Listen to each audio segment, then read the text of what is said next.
Hello, everyone, and welcome back to the Paddock Talk podcast. Today, we're going to be bringing you our Bahrain preview. The main talking points are Mercedes versus Red Bull. We've just seen winter testing. Red Bull looks strong. Mercedes on the back foot a little bit. So it'd be really interesting to see how this weekend develops. We don't really have any data to go off. That's well known. You don't really want to read too much into winter testing. So we really are going to the unknown a bit here. Some facts about Bahrain first. It's a 5.4 kilometer long track. First race in 2004 during the daytime. And it went into nighttime in 2014, which I thought really sort of brought the track to life. And every time it's been in the nighttime, it's always been a good race. It's going to be 57 laps with 15 corners. So like I said, the main talking points of this weekend is how that battle between Mercedes and Red Bull and Lewis and Max is going to stack up. As Joel said in his predictions, he thinks Red Bull are going to win the championship overall. But just focusing on this weekend, I think, well, we'll get into our actual predictions, but I think you have to say that throughout the course of the season, Mercedes will bring it back because they are incredibly hard workers. But I think right now, Red Bull might just have the upper hand. What do you guys think? Red Bull have to make a statement this weekend. There is no question about that. And I believe that for two reasons. Firstly, they need to prove that they banished the demons that have held them back in the hybrid era so far. If you clock back all the years of the hybrid era from 2014, the main issue for Red Bull is they've never started on the front foot. They've always been lagging behind. And then at the end of the season, they've come into their own and been a real threat to Mercedes, like especially in the last couple of years. If you look back at the end of last season, Verstappen absolutely dominated the Abu Dhabi weekend, took pole, led every lap, I believe, or if he didn't lead every lap, he was in total control, under no pressure at all. And that was on a circuit that Mercedes, it was their stranglehold. You every time you went to Abu Dhabi, Ferrari, even in their title challenging years, never touched Mercedes at Abu Dhabi. Secondly, they've got to take advantage of Mercedes struggles. It's very, very rare you see Mercedes struggle on a weekend, and this is the first time in the entire hybrid era they've shown a degree of vulnerability. And it's been their worst preparation for a season, no doubt. I mean, you guys already covered it in your predictions. They completed the least laps in testing, which is un-Mercedes-like completely. So their car looks difficult to drive in certain conditions. The rear end is very unstable. You've got a 7-time world champion making, I know it's testing and he's probably pushing to limits, and I doubt he'd commit these type of errors in a race weekend. But the car does look stable, and James Allison said they don't quite know what the problem is. They can't see what it is on the data. So whether they've been able to go back to Berkeley for 2 weeks and being able to rectify it is a mystery, and we'll have to see when they get to Bahrain. But if any team is going to recover from a setback of any magnitude, it's Mercedes. They've won 7 titles on the bounce, and that's not without, as you said, being hard workers. And if they come to one race weekend behind, you can be sure they'll turn up at the next race weekend and absolutely obliterate the opposition. And you can't rule them out of this weekend at all, because at the end of the day, it's Mercedes. They're going to be up there. Say the same. The only real alteration is to the floor area, which does make for an interesting comparison, because Red Bull have stuck with their high rake philosophy, whereas Merc is sticking with the low rake, which has been so successful. And it'll be interesting to see whether the new regulations or the slight twist of the regulations has swayed the advantage to the high rake philosophy that Red Bull have continued to adopt. But yeah, Mercedes' long run pace still looks really, really good. And they will be, it's impossible to think they will not be at least on par with Red Bull in my eyes. But they will be concerned by the groundings they sustained, because at the end of the day, you can't sandbag the issues they had. People will always say Mercedes typically sandbag, but there'll be no reason for them Such a throwaway comment to make, isn't it? Just say, "Oh yeah, the sandbag." Yeah. What advantage do they get on a 3-day test of doing the least laps? These teams want as much data as they can. It's just ignorant to say otherwise. Yeah. You've got Red Bull, who they usually brag. We've seen how Marcus so many times brag about their testing, but they very rarely ever top the time issues. I can't remember the last time Red Bull topped the times in testing. But more importantly than the times, even though they did top the times in 2 of the 3 days and for fastest overall, the car looked planted. that car looked very, very good in those conditions at Bahrain, which is it's not representative, but they did look very good. And compare that to last year. I remember Barcelona. I don't know if you remember the amount of spins in like awkward places that Verstappen had in testing. You could tell from the very first days of that test that cable, and that's probably one of the contributing factors as to why Albon struggles so much. And Perez has a very smooth driving style. So if the Red Bull car is planted, and his main job won't be probably to beat Verstappen. They're not expecting him to beat Verstappen. He just needs to be able to stay within the pit stop window, like what Bottas has for Mercedes. He doesn't challenge Hamilton, but he's always there, providing the second option in close proximity. Perez just has to do that, and he's got a very good history at Bahrain, so I'm actually backing him potentially for a podium because he's been on the podium in 2014. He was on for a podium on the Bahrain normal layout until his engine blew last year.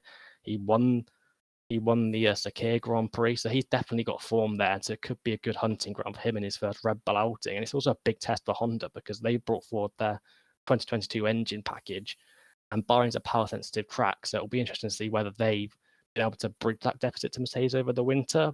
But concluding everything I've just said there, I still think Mercedes are the favourites. They head to Bahrain, and it's a circuit they've always gone well at. Hamilton's won 4 times there in the last 6-7 years. He's driver on that circuit along with Vettel.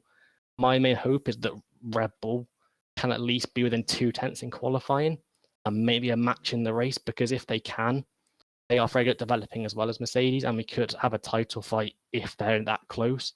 And that's what the sport needs, because we've not had one since 2012 between 2 different teams. Yeah, for me, it's a tricky one to call between the two, both Mercedes and Red Bull. Obviously, Red Bull haven't really got the best track record when it comes to Bahrain. They haven't won since 2013 when Sebastian Vettel was driving for the team. But they do come into this race. It does seem that they're coming on on the front foot against Mercedes, which is quite rare for them, obviously, because I don't think they've ever really been ahead of Mercedes coming out of testing. Not since the turbo hybrid era for sure. So they could easily end the 8-year drought, I think it is, at Sakhir. Mercedes, on the other hand, it does seem like they have got a real serious issue with the car. I don't think it's any question, like you said, Taylor. There's no Mercedes have had an absolutely atrocious pre-season testing. Obviously, doing the least amount of laps out of all the teams. Hamilton making a lot of uncharacteristic spins, which is something very unusual for a driver of his caliber. But obviously, another thing, however, is obviously with Mercedes, you can never really trust what they're saying about how good or bad their car is, because it always seems that whenever they do have a supposed issue, they come to the first round and absolutely blitz all the other teams out the water. It's going to be a really interesting duel to follow over the weekend, but I do think it's still Mercedes as the favourites, but I don't think Red Bull. I think Red Bull are going to be quite close to them. I think it's going to be a matter of a couple of attempts, as you said, Taylor. And now, if we move on to Class B, if you will, if that was Class A, Mercedes versus Red Bull, Class B, the midfield battle, and it seems to be every year the midfield battle gets closer and closer. This year we're going to have McLaren, Aston Martin, Ferrari, Alpine, and AlphaTauri, 5 teams there trying to come out on top. They've all had a pretty solid winter testing.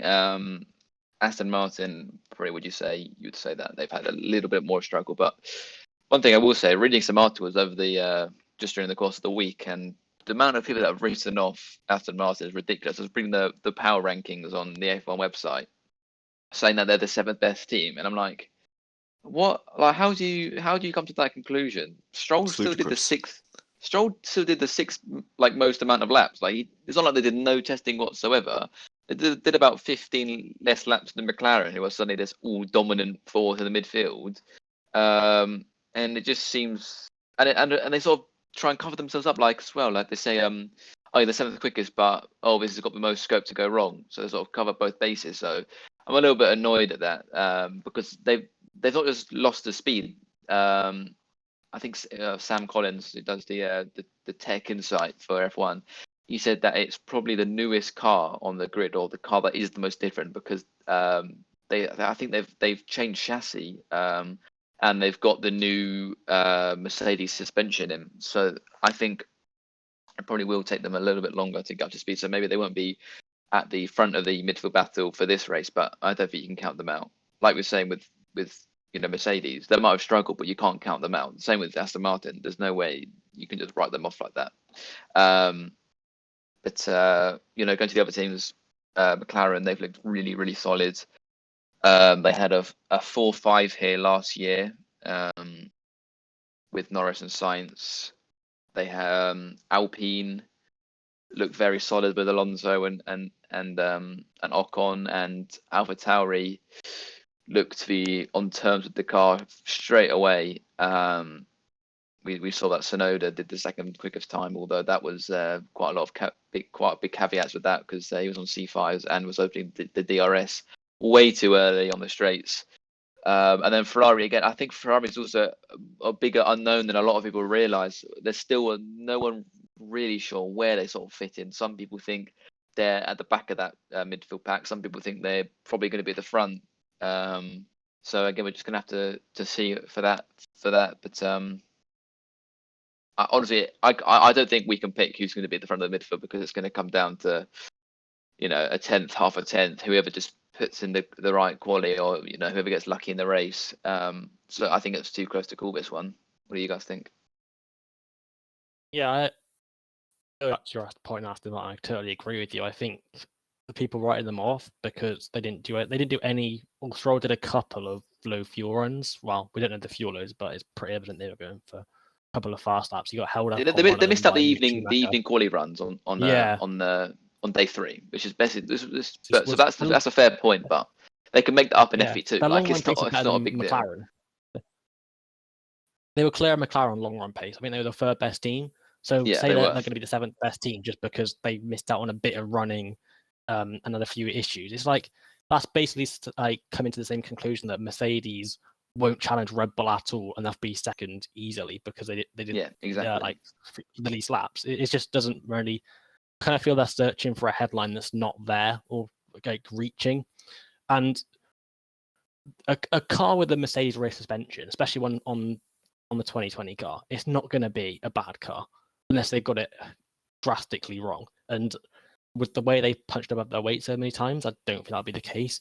I think, as you said, because they've changed so much on this car, or changed the most of any team, it's kind of a case of unlocking that potential. I think they had a similar case last year where it's only till the end of the year they actually found a balanced between race setup and quali setup to actually and then towards the end of the year, Perez was absolutely on fire on a Saturday and a Sunday. So I think it's just a case of Aston Martin treating the early races more like a testing session while still trying to rack up the points, getting Vettel adjusted because he missed out on a lot of running, completed the least laps, even Nasani completed more, and he's a test driver. So it'd be a case of them just kind of learning about their car, and then hopefully towards the back end of the year we'll see the real Aston Martin package and the real Sebastian Vettel.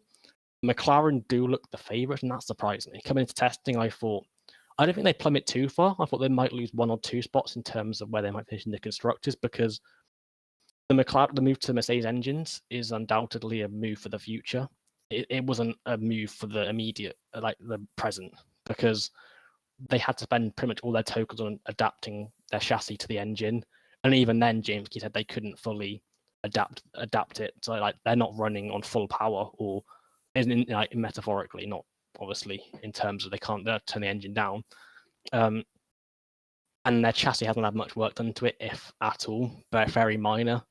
So it was kind of realistic to assume McLaren might kind of take a step forward, bit of pain for long-term gain, but they seem to have seems really good in testing. That diffuser design, the Paddock talking. Won't be surprised if we get to some of the opening races and that's been copied, because with the rate of development in F1 these days, it doesn't take long for a design to make its way up and down the grid. And then looking at the rest of the teams in the midfield, or who we think will be in that main midfield fight, Alpine are a tough one to call because they had a very good test. They did a lot of miles, but then Alonso's come out and said if they get any points, or if they're scrapping for points in Q3, it's a successful season because the car's slow. And although it's take Alonso's comment with a pinch of salt. I do actually believe him in a sense because I don't think their cars change that much.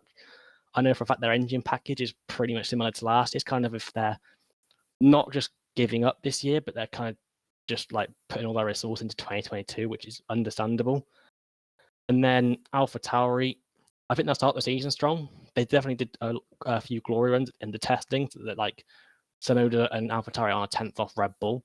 Are definitely a bit further down the pecking order, but I do think they'll start the season on a strong foot and maybe tail away as the others come on strong. The last main midfield team. And where Ferrari are is anybody's guess because they could be at either end of the spectrum. Gasly thinks they are sandbagging quite a bit, and I get that impression because there is not a chance, or in my eyes, unless they've gone completely the wrong direction on the regs again, they should not be fighting their customer team Alfa Romeo on long run pace, as was evident in testing. So I definitely feel Ferrari holding a lot back, and as much as he's a very realistic man, he doesn't ever come out with outlandish comments. And when he says stuff like, I don't think I'll have the worst engine on the grid, although I think they might do because the other three are so closely converged, I don't think they'll be that far off, and I do think there's a lot of performance to come from Ferrari. And in Charles Leclerc, they've got a driver who will wrestle the maximum amount of machine, like Alonso, like a Schumacher, like a Hamilton. He will do his utmost with any car he is given, and he'll be able to drag that car to insane, as competitive as it's up to be in the off season. I genuinely think Leclerc's got a real shot of finishing best of the rest in the championship, but where they are or how good that car is anybody's guess because at the moment it's so hard to tell who's bluffing and who's not. Yeah, I think following on from what you said, the midfield is extremely close this year. I don't think I've known it to be this close in a very, very long time. I think that sort of whole midfield, the likes of Alpine, Aston Martin, Ferrari, etc., they're only going to be separated by a couple of temps, and I think it's going to vary the order each race weekend. It's circuit dependent. Exactly, yeah. I think it'll change each day on who's the favourite to win that midfield battle. It's that close. But at the moment, my money's on McLaren this weekend. They seem to have a really good pre-season. They showed some really good pace, and they don't seem to be having any issues with adapting the McLaren power unit. It did seem that they were still quite on pace. I'm really anticipating them to be, right going out the blocks from the get-go. But as I said, it's stupid to label them as a clear favourite at the moment, or even at all, in fact, because the midfield is that close. I think Aston Martin, they're going to be quite a dark horse this weekend, which I never thought I'd say. I think they'll sort out their issues that they had in pre-season testing, and I reckon they're going to give McLaren a good run for their money. The likes of Alpine, I'm still unsure about how well they actually are. It's still a bit blurred, but it's circuit dependent, as you said before. Ferrari, the same with them. Whether they're holding anything back, it remains to be seen, or if that is their actual pace. And AlphaTauri, I think they're just going to be a bit of a no man's land in terms of their performance. I don't think they're really going to be challenging the upper midfield, but I don't think they're going to be really near the likes of Alfa Romeo, Williams, and so on. But I think we're in for a good competition this weekend in the midfield. It's also careful to use the phrase midfield because Alpine have actually come out and said going to be a midfield. The grid is going to become a field, as is typical when regulations kind of come to a close and everyone's eking out the last bit of performance. The grid does converge, and helmet markers also. And so, taking that into account, last season's it was dubbed Class C for the teams at the back: Alfa Romeo, Haas, and Williams. Whether they can join that main midfield battle, because Haas look unlikely to make an impression on that midfield group because they've not spent their development tokens. They should get an increase in performance from the Ferrari engine, but it's hard to see them with two rookie drivers actually making that leap forward. They've already admitted, Gunther Simons came out today and said getting any points will be a success for them, so that tells the full story. Williams they showed a decent pace in testing, but Russell said they weren't sandbagging to the max, so you kind of expect another season at the back for them. You can't really see them making that big of a Alfa Romeo, who George Russell said were the surprise of testing. They spent their tokens on adopting they upgraded Ferrari engine, which Raikkonen says is a step forward as expected. Do you guys think Williams or Alfa Romeo could make the jump into that midfield group on a consistent basis? Well, as been talked about with Williams, is the peaky design or sort of philosophy or characteristics of the car, and it's been mentioned quite a lot. Basically, it means that the way they've gone for their to get peak downforce, or to get the maximum out of the car is very sensitive to wind, and so on their good days, basically when it's not very windy, they're going to be quite strong. But when it's on their bad days, they're not going to be very good. And they said, or Russell said, that this is one of their worst circuits because of how windy it was in winter testing. So from that perspective, around Bahrain, they might be quite bad, but I think we could see them, potentially join that midfield group at some circuits, or be a couple of tenths off. Because we saw Russell, we saw him in 12th sometimes or 13th in qualifying. So I think that trend of getting into Q2 and being dubbed Mr. Saturday probably will continue. Yeah, I think Alfa Romeo and Williams, they do have a chance to sort of break into that sort of midfield. I don't think it would be on a consistent level, though. I don't think they'd be sort of consistently in that midfield challenging the likes of Alpine, McLaren, etc., etc. I think it is just circuit variant with them. I think, or circuit based, so should I say. Alfa Romeo have got a really decent lineup as it is, so if the car's good, then there's no issue regarding their lineup or anything like that, or regarding driver quality. Williams, Russell, he can, as you said before, Tom, he's dubbed Mr. Saturday last season. He broke into Q2 quite a lot, nearly got into Q3 on some occasions. But it obviously just depends on the way the Williams is built this year. If it is more a qualifying orientated car or a Sunday orientated car, we don't really know yet. But I think obviously we know Russell's level of talent, so we'll probably be able to rag everything out of that Williams and probably be able to break into the midfield. Same can't be said about Latifi. I don't think he's going to be giving Russell any headaches anytime soon. But I think overall, though, I think Alfa Romeo and Williams, I think they will break into the midfield, but it'll only be at a handful of races, maybe 4 or 5 this season. And just on that as well, do we like Bahrain as a circuit? I personally think it's probably one of the best. I think it had the most overtakes on a circuit a couple of seasons ago. So I think it always sort of produces. I quite like the circuit. What do you guys? Do you guys like Bahrain? Yeah, Bahrain's been one of my top 3 favorite circuits on the calendar since it went to a night race. It's never like Austria. I find it's never failed to deliver an exciting start of the episode. Since it's gone to nighttime, it's just brought the place to life. In the daytime, you kind of felt it was kind of like a dreary race. And then as soon as the floodlights came on, it's been absolutely sensational. It's action-packed every single time we go there. We had 2 cracking races there last season. Turn 4 was one of the most underrated overtaking opportunity calendar. We've seen Lewis on a number of occasions. He did it to Rosberg in 2014 and Bottas in 2019. Beautiful switchback moves. You've got the option of going around the outside like he did on Vettel. You've got the switchback option. It's a very open corner, very wide track. As I said, it's just an absolutely brilliant track for racing. I can't wait to see it be the season opener this year. Yeah, I'm quite a fan of the Bahrain circuit too. Obviously, it usually delivers good racing consistently. It's one of those tracks for me where you see it on the calendar, you see it coming up, and you're just sort of like, oh, I can't wait to watch that. Sort of like what you said with Austria, and I'd say the same with Silverstone, Monza, Spa, etc.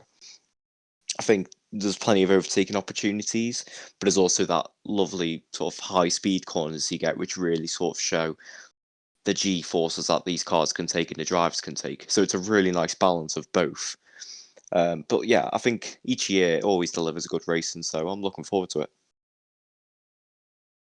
And just before we get into our predictions, I'm going to give a quick reminder of what happened last year. Not the Sakhir Grand Prix, because that's a different circuit, but the Bahrain GP. So Hamilton won from pole, and Verstappen came second. He sort of tailed them all the way, but Hamilton was always in control. And we had late heartbreak for Perez as his engine gave up as he was in third place, and Albon got his second podium of his career, with Norris and Sainz completing the top five. But the race was overshadowed by that horrific crash by Romain Grosjean, the miraculous escape he had, and the following 1 hour delay from the red flag. It was a pretty good race. Obviously, the delay was just watching that replay again and again was not ideal, but it's always a good race, Bahrain. And let's get into our predictions then. So for pole position, give our top 5 for the race and fastest lap. So for pole, I have gone for Lewis Hamilton. Who do you guys have for pole? For pole, I've got Max Verstappen down for the pole position for this race. I've got Lewis Hamilton. He's an absolute monster around Bahrain. And I think even if Mercedes don't have the best car necessarily, he'll still pull out an incredible lap and steal pole. My logic as well, I just think it's going to be, maybe they're on the back foot a little bit. Verstappen might have topped, Q1 and Q2, and then Hamilton just puts in an absolutely blitzing lap in Q3. Singapore 2018-esque, he just breaks Red Bull hearts. Yeah, exactly. Wipe that smile off Christian Horner's face, that'd be great. Yeah, you can tell he's going to be very smug if Red Bull top Q1 and Q2. Yep. So for top 5 then, I've gone for a Verstappen win with Hamilton in second, Perez in third, Bottas in fourth. And I'm not sure why I've put this person in fifth, but I'm going to stick to it. I've gone Gasly fifth, and I'm going to try and explain it to myself in a minute. Yeah. Yeah, of course. Yeah, of course. Yeah, of course. Yeah, of course. Yeah, of course. Yeah, of course. Yeah, definitely. Yeah, definitely. Yeah, definitely. Yeah, definitely, Yeah, of course. Yeah, of course. Yeah, of course. Yeah, of course. Yeah, of course. Yeah, of course. Yeah, of course. Yeah, of course. Yeah, of course. Yeah, definitely. Yeah, definitely. Oh, yeah, definitely. Yeah, definitely. For my top 5, I've got down Hamilton to win this time instead of. I think he'll take it off Verstappen on the line. But I have put Verstappen second, Perez third, Daniel Ricciardo fourth, and Valtteri Bottas fifth. I've gone Hamilton to converted pole position. He'll be closely followed by Verstappen. It'll kind of be like a game of cat and mouse. Max gets closer a lap, and then Hamilton kind of responds the next lap. I've gone Perez third. I've got a sense that he's going to pull out something special. He's always been good around Bahrain, and I think he's going to add to his podium collection there. And the main reason I think that is I don't think he'll necessarily be up there on pace, but I can already sense Bottas is going to get an absolute howler away from the line and drop to like 7th, and he'll kind of battle his way back. Immediately, first race of the season, he's already going to do a classic Bottas start. Yeah, well, he's never been that great in race trim at Bahrain. He's been very good in quality trim there, or decent in quality trim. He's never been that great, so I can just envisage him making an average start off the line, dropping to 7th or 8th or something low down, and then he'll battle his way back gradually. Yeah, last year I forgot to mention it in the report, but I completely escaped my mind that Bottas actually finished 8th because he got a puncture on lap 3 and failed to make his way through the midfield. So he doesn't have a great record. And I remember 2018 as well when he didn't go for that move on Vettel on ancient tyres. Yeah. He's very cautious on the brakes and in general racecraft. That's why it takes so long to get through the pack. He'll finish 4th and he won't be able to. He got outbraked by someone who couldn't fully put down the brakes because his shoes didn't fit down the brake pedal by Russell last year in Sakhir. But yeah, I've gone with Gasly 5th.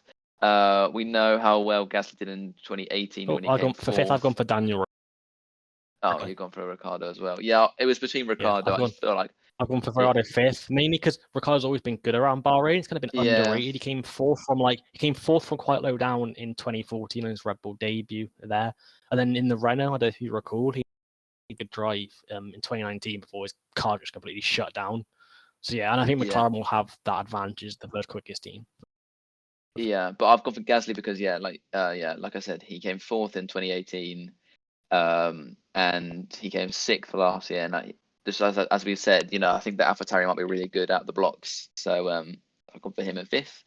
And then fastest lap, I've gone for Perez. I think they might put him on some sort of aggressive strategy, and maybe he gets the fastest lap at the end.